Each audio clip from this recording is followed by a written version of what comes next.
Bonjour, bienvenue dans cette vidéo. Aujourd'hui, nous allons parler intelligence artificielle. Vous savez que on entend beaucoup parler de l'intelligence artificielle, de ChatGPT, que finalement l'humain serait remplacé par l'intelligence artificielle. Donc, quid aussi du coaching scolaire? Est-ce que finalement, si l'intelligence artificielle est si merveilleuse, est-ce que l'intelligence artificielle pourrait aujourd'hui ou un jour remplacer l'humain, vous-même, et vous assister? Et qu'est-ce qu'on peut faire aujourd'hui avec l'intelligence artificielle? Est-ce que l'intelligence artificielle serait capable bien de faire du coaching, des accompagnements à votre place? C'est la question auquel on va répondre et savoir si finalement l'intelligence artificielle c'est un effet de mode parce qu'effectivement on arrive à faire des choses assez extraordinaires avec l'intelligence artificielle et là vous avez toutes sortes d'applications, chacun a son bout de fonds de commerce à défendre et donc on en parle beaucoup. Mais est-ce que c'est vraiment quelque chose de réel, quelque chose de qui peut être utile notamment dans votre coaching scolaire, dans vos accompagnements, ou c'est un pur effet de mode? C'est ce qu'on va voir dans cette vidéo. Mais avant de commencer, comme vous le savez, je vous le répète, vous avez la formation gratuite sur comment développer votre activité de coaching scolaire, même si vous n'avez peu ou pas d'expérience. Alors j'insiste encore parce que je reçois des messages quand je dis quand vous avez peu ou pas d'expérience, ça ne veut pas dire que vous avez zéro formation.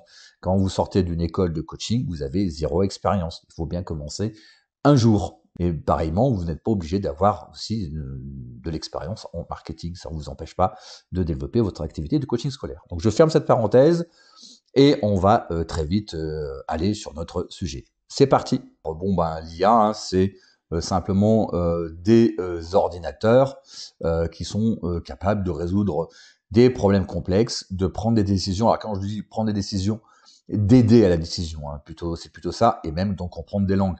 Vous avez par exemple une application d'IA qui est capable de faire une traduction instantanée quand vous faites un échange via une visio. Donc c'est un peu comme Zoom ou comme Teams ou comme Google Meet.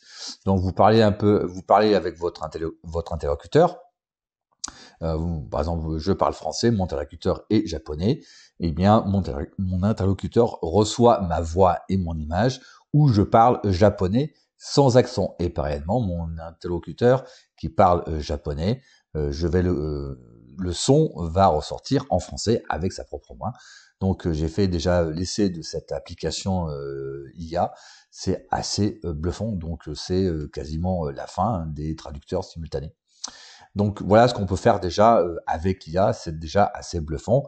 Vous pouvez aussi, bien entendu, avec l'IA, gérer des images et des films.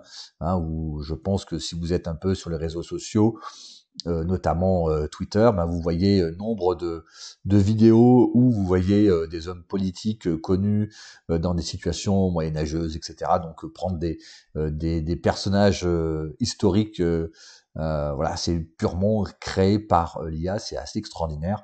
De même que vous pouvez générer des images par l'IA. Et même d'ailleurs aujourd'hui, la difficulté c'est de savoir est-ce que quand vous voyez une vidéo, est-ce que cette vidéo a été générée par l'IA ou elle est vraiment vraie, c'est une vraie vidéo, c'est pas un fake.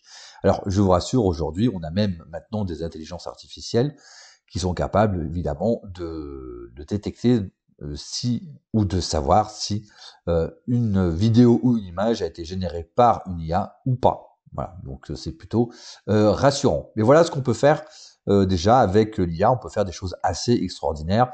Vous avez aussi ce qu'on appelle les chatbots, des robots qui répondent à vos questions.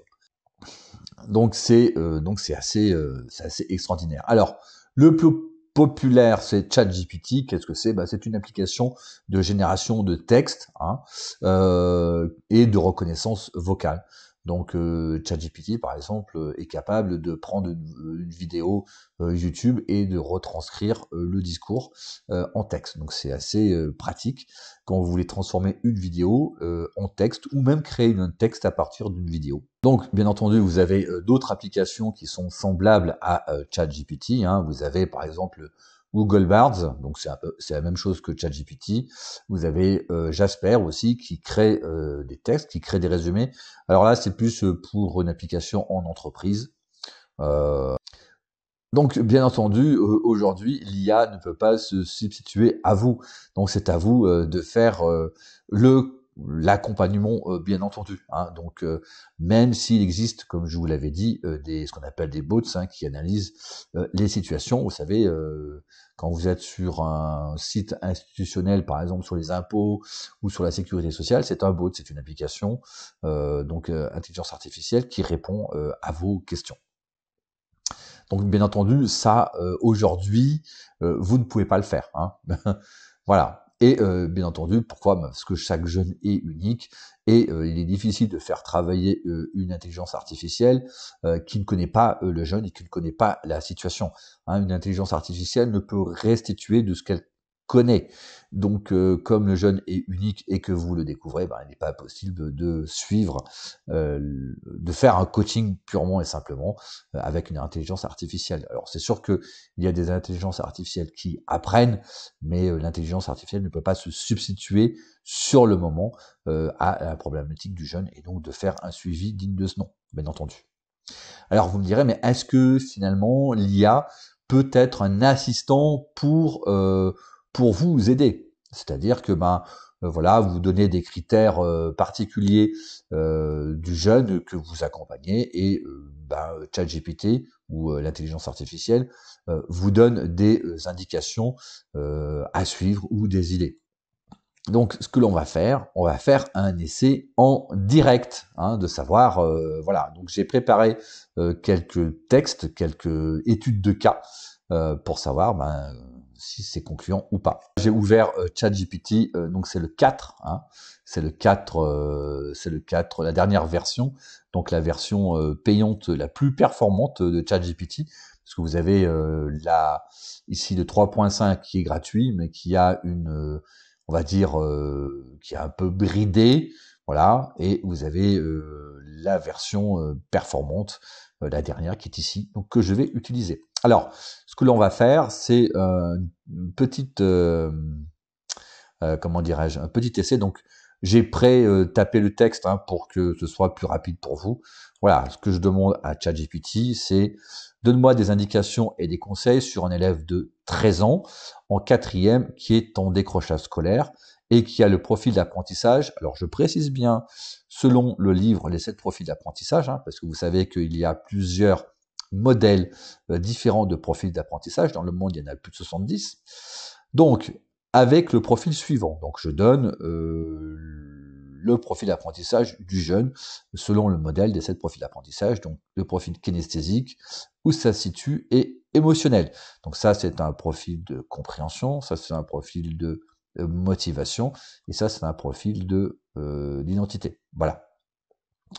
Donc, c'est une demande relativement simple. Et vous allez voir ce que ça va donner. Voilà, hop. Donc, il réfléchit. Voilà, donc vous avez la retranscription, donc ça va relativement vite. Et on va voir ce que ça donne, savoir si c'est juste ou pas. Voilà. Donc, sachant que je suis l'auteur des 7 profils d'apprentissage, je sais de quoi il en retourne. Voilà. Donc, voilà.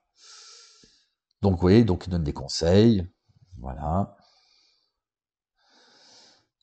Et voilà, donc ça c'est quand même assez performant. Alors là, j'ai la partie payante, mais qu'est-ce qu'il en est de la justesse? Donc un élève kinesthésique apprend mieux en bougeant, en manifestant, en manipulant des objets. Ça c'est faux. Déjà, c'est pas dans le modèle des 7 profils d'apprentissage. Le profil kinesthésique, ça donne du sens, a besoin de sens, donc c'est pas ça. Donc activité pratique, intégrer des manipulations dans l'apprentissage, non. Période de mouvement, non. Apprentissage par le jeu, bon, oui, pourquoi pas. Jeu éducatif qui décide de bouger, non, vous voyez. Donc déjà, le profil kinesthésique est pas bon, c'est mal compris. Donc, c'est faux, c'est pas juste. Élève, où ça se situe? Donc là, pour vous, ceux qui connaissaient pas Ce profil-là, ce sont des jeunes qui, pour être motivés, ont besoin d'un plan, ont besoin d'une structure. Si ils n'ont pas de structure et un plan dans lequel le cours évolue, ben, ils sont complètement perdus. Alors que dit ChatGPT? Les élèves de ce profil ont besoin de comprendre le contexte et l'emplacement pour bien apprendre. C'est pas vraiment ça, hein? Donc carte mentale et schéma, non. Contexte pratique, relier les leçons en situation réelle et concrète, par exemple, expliquer les mathématiques en utilisant des programmes quotidiens. Non. Projet de groupe, non plus. Voyage d'études, non plus. Donc, vous voyez, donc là, ce profil, c'est dans les choux. Profil émotionnel, sont très sensibles à l'environnement affectif et les relations avec les autres. Ambiance positive, ouais. Alors, les émotionnels, pour vous indiquer, hein, le profil émotionnel, ce sont des profils qui ont besoin qui fuient la culpabilité et qui multiplient les émotions. Voilà. Alors, ils peuvent être sensibles, mais vous pouvez avoir des jeunes sensibles, mais qui ne sont pas de ce profil-là.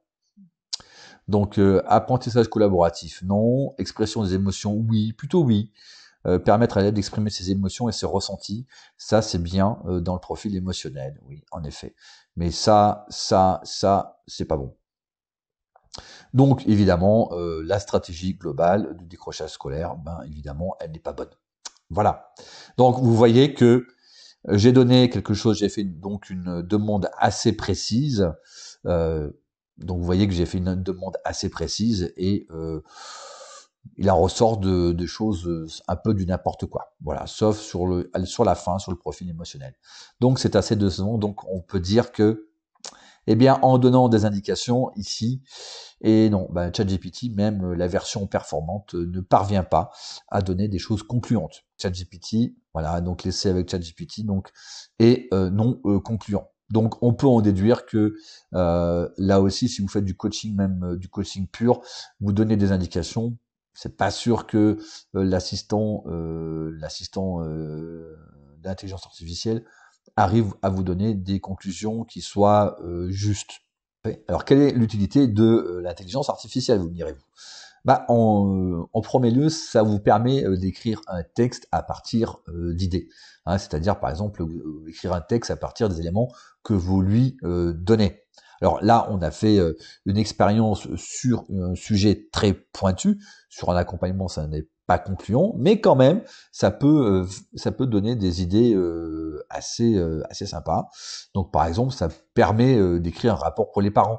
Donc, vous donnez à ChatGPT, par exemple, voilà, vous avez telle indication, bon, on va faire un essai, hein, telles indications, et ça va vous donner des idées, ça peut même vous écrire le rapport. Si vous dites aux parents, ben voilà, à l'issue de notre entretien, par exemple un entretien gratuit, vous avez pris des notes, vous rentrez vos idées dans ChatGPT, et ChatGPT va vous rédiger un texte à partir de ces idées.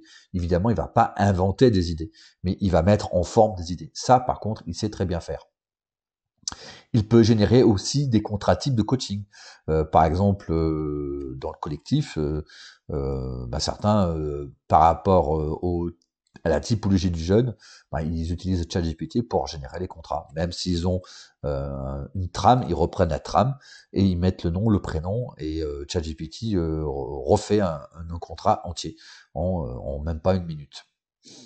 Ça peut aussi générer des idées, hein. C'est-à-dire que ben, vous lui demandez des idées à partir d'une situation.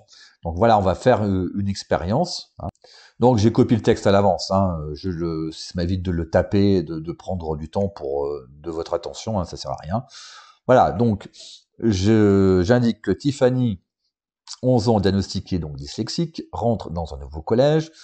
Elle utilise un ordinateur pour écrire, elle a besoin d'un tiers-temps pour ses devoirs. Donc, comment communiquer aux enseignants qui ne connaissent pas le handicap de la dyslexie, hein? Parce qu'on en parle beaucoup du handicap de la dyslexie, mais pas forcément les enseignants savent comment faire avec ce handicap-là. Donc, quelles recommandations donner pour que Tiffany soit dans une bonne ambiance de travail de classe? Voilà. Donc, vous voyez, ce sont des idées que je donne, et à ChatGPT de me suggérer des idées. Hop, on lance. Et il réfléchit, voilà. Vous voyez, donc là, communication aux enseignants, donc réunion d'information, organiser une réunion au début d'année scolaire avec tous les enseignants pour expliquer, donc ça c'est une bonne idée. Document d'information, préparer un document synthétique qui explique la dyslexie, ses manifestations, les besoins spécifiques de Tiffany, peut conclure, caractérise la dyslexie, comment la dyslexie affecte la lecture, etc. Donc, vous voyez, c'est pas mal du tout. Plan de suivi personnalisé, élaborer un plan de suivi personnalisé, donc un PAP, qui détaille les adaptations pédagogiques nécessaires. Recommandations pour les enseignants, utilisation de l'ordinateur. Bon là, je vous fais pas en détail, hein, mais c'est relativement pertinent. Tu vois, adaptation pédagogique, offrir un support de cours et documents écrits en format numérique, utiliser les politiques écriture adaptées, Arial ou Verdana, voilà, fournir des instructions, gestion du temps, support émotionnel et encouragement, hein, créer un environnement de classe positif, voilà, collaboration et communication. Vous voyez, ça vous donne pas mal d'idées, hein. Sensibilisation des élèves. Vous voyez, il prend même en compte les camarades. Des sessions de sensibilisation des dyslexies pour les camarades de classe de Tiffany, culture empathique, voilà, suivi, ajustement. Donc vous voyez que en même pas une minute, bah, quelque part, je trouve que les suggestions ici à ma question sont assez pertinentes. Alors après, à vous évidemment de creuser le truc, hein, mais vous voyez déjà que ChatGPT vous donne des comment dirais-je, des indications structurées, des idées assez pertinentes que vous pouvez creuser vous-même. Et si vous voyez, par exemple, si vous avez, je pensais à un rapport, si vous avez une maman qui vous indique la situation de son enfant, maman Tiffany par exemple, vous indiquez ses caractéristiques, les caractéristiques de Tiffany, vous les rentrez dans ChatGPT, puis il vous sort justement, et ça vous pouvez faire un copier-coller et l'envoyer aux parents. Voilà. Et évidemment, alors là aussi, ça ce sont des suggestions brutes. À vous aussi de peut-être travailler certaines choses qui ont été un peu survolées ou éventuellement détaillées, par exemple sur les documents d'information, tu vois. Les caractéristiques de la dyslexie. Qu'est-ce que la dyslexie? Vous voyez, vous pouvez peut-être approfondir un peu. Ou demander à ChatGPT, développe-moi, voilà, on va faire ça en direct, hein. Voilà, hop, voilà, développe moi, tac, voilà, vous demandez ça, et il va vous le développer. Vous allez voir, hop, voilà, donc vous n'avez pas à écrire, vous voyez, vous l'écrivez pour vous. Voilà, donc c'est assez extraordinaire. Voilà, donc vous avez ici sur un aspect sur un aspect de la dyslexie, vous pouvez demander une précision à ChatGPT qui va, voilà ici, hein, donc qui vous donne quelque chose d'assez conséquent. Il continue encore à écrire. Voilà. Alors attention, hein, j'ai la version payante. Hein, je ne sais pas ce que ça fait en version gratuite. Donc, mais essayez. Hein, ce qui est important, c'est d'essayer. Donc là, vous arrêtez ici. Voilà, ça n'a pas de sens. Mais voyez comment vous pouvez utiliser ChatGPT pour vos coachings scolaires, pour votre accompagnement. Donc vous voyez, hein, donc c'est même si la suggestion d'une situation, de l'analyse d'une situation a été un échec. Par contre, l'IA est très pertinente pour vous donner des idées dans certaines situations et vous écrire un rapport. Donc ne vous privez pas d'utiliser l'IA parce que ça facilite la vie énormément. En fait, il faut prendre l'IA comme un assistant virtuel, une secrétaire, voilà, qui va, comme si vous aviez une secrétaire à côté de vous, et oui, voilà, j'ai pris des notes pour des parents, j'ai besoin de me faire un rapport, voilà, et puis écrivez les suggestions, c'est ça. Et donc, la secrétaire va le faire, va l'écrire, voilà. Sauf que c'est une secrétaire qui est pas très chère, voire même gratuite. Et comme quoi, finalement, l'intelligence artificielle, c'est loin d'être une mode. Alors oui, évidemment, il y a un effet de mode, il y a un effet de nombre d'acteurs économiques alimentent leur fonds de commerce avec l'IA parce que c'est nouveau, donc il faut vendre des formations, du consulting, etc. C'est le jeu, mais vous voyez quand même que l'IA peut vous aider dans votre coaching scolaire. Donc, bien entendu, il ne fera pas l'accompagnement à votre place, mais il peut quand même vous faciliter la vie comme un assistant.